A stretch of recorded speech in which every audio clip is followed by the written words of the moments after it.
मैं हूं आपके साथ शुभेंदु सिंह और रुक कर रहे हैं इस वक्त की बड़ी खबर का। सीएम योगी को संसदीय बोर्ड का सदस्य बना सकती है बीजेपी और योगी को बीजेपी संसदीय बोर्ड का सदस्य बनाने की चर्चाएं इस वक्त जोरों पर चल रही हैं।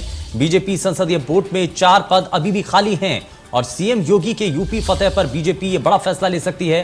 सुषमा स्वराज अरुण जेटली के निधन के बाद नियुक्ति नहीं हो पाई है।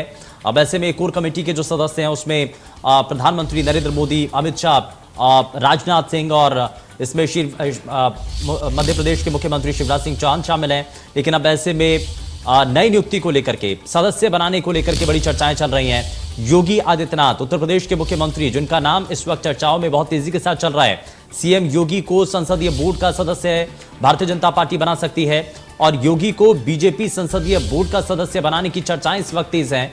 और बीजेपी संसदीय बोर्ड में 4 पद अभी भी खाली हैं और ऐसे में सीएम योगी के यूपी फतेह पर बीजेपी ये बड़ा फैसला ले सकती है। एक बड़ी जीत थी।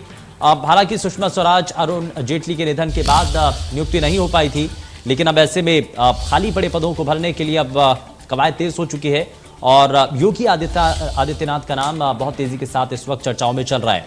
संसदीय बोर्ड का सदस्य बनाने की चर्चाएं हैं और बड़ा फैसला इस दौरान भारतीय जनता पार्टी ले सकती है। रजनीश पांडे हमारे संवाददाता ज्यादा जानकारी के साथ जुड़ चुके हैं। रजनीश, संसदीय बोर्ड का सदस्य बनाने की चर्चाएं और योगी आदित्यनाथ का नाम प्रबल तरीके से इस वक्त चल रहा है। पास है कि योगी आदित्यनाथ को इनाम, यूपी फतेह का इनाम के रूप में उनको पार्लियामेंट्री बोर्ड का सदस्य बना सकती है। भारतीय जनता पार्टी में पार्लियामेंट्री बोर्ड को काफी ताकतवर संस्था माना जाता है और इन्हीं का रोल होता है मुख्यमंत्री के नामों की घोषणा से लेकर तमाम जो पार्टी के आंतरिक फैसले होते हैं उसमें पार्लियामेंट्री बोर्ड का ही बड़ा रोल होता है। तो इंडिया न्यूज पर यह एक्सक्लूसिव जानकारी है। तो योगी आदित्यनाथ को पार्लियामेंट्री बोर्ड में शामिल किया जा सकता है। शुभेंदु, लेकिन अभी कुछ पुख्ता होता हुआ नजर आ रहा है क्या रजनीश? अब देखिए, आज उनको दिल्ली बुलाया गया है और लगातार जिस तरीके से चल रहा है, जिस तरीके से उनका भारतीय जनता पार्टी में कद बढ़ रहा है। अगर हम यूपी मुख्यमंत्री योगी आदित्यनाथ के 2022 में दूसरी बार उन्हीं के चेहरे पर चुनाव लड़ा गया और जिस तरीके से विपक्षी पार्टियां दावा कर रही थी, परिणाम सामने है। तो भारतीय जनता पार्टी की प्रचंड बहुमत कहीं ना कहीं योगी आदित्यनाथ का फेस का बड़ा रोल था और उसी के देखते हुए मैंने पहले ही कहा कि यूपी फतेह के तोहफा के रूप में योगी आदित्यनाथ को पार्टी इतना बड़ा सम्मान नहीं रजनीश, इसमें लेकिन दिल्ली आने की जो संभावनाएं जताई जा रही हैं, क्या इसी आधार पर है? मुलाकात भी हो सकती है।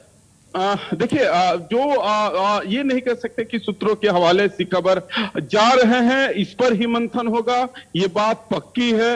अचानक उनको बुलाया गया है और जिस तरीके से लगातार फिर पार्लियामेंट्री बोर्ड की पुनर्गठन की और नए मेंबर की बात हो रही है, तो कहीं ना कहीं उसी से जोड़ के देखा जा रहा है। तो क्या केंद्रीय नेतृत्व से मुलाकात भी हो सकती है आज जब दिल्ली जा रहे हैं योगी आदित्यनाथ? तो देखिए, चूंकि पार्लियामेंट्री बोर्ड, हालांकि आलीनाल तो आप फैसले कहां से होते हैं भारतीय जनता पार्टी में सबको पता है, लेकिन चूंकि एक पार्टी का संवैधानिक पद राष्ट्रीय अध्यक्ष का है, जेपी नड्डा से लगाए सारे उन लोगों से मुलाकात होगी जिनका बीजेपी में काफी बड़ा रोल इस समय चल रहा है। हाँ, जी, मुलाकात होगी आप ये कह रहे हैं, तो इसके लिए अभी शेड्यूल तय हो चुका है?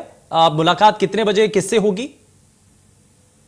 अब वो कुछ लोग जरूर सूत्रों के हवाले से खबर चला रहे हैं, लेकिन अभी शेड्यूल तय नहीं हुआ है। मुख्यमंत्री का कार्यक्रम आरक्षित रखा गया है और उन लोगों से जिनसे मिलना है उनके मिलने के जो टाइमिंग होगा उसके हिसाब से मुख्यमंत्री का जो ऑफिस होगा, जो इनके प्रोटोकॉल अधिकारी होंगे, वो शेड्यूल जारी करेंगे। चलिए, बहुत शुक्रिया रजनीश, इस पर नजर बनाए रखिए, आगे भी आपसे अपडेट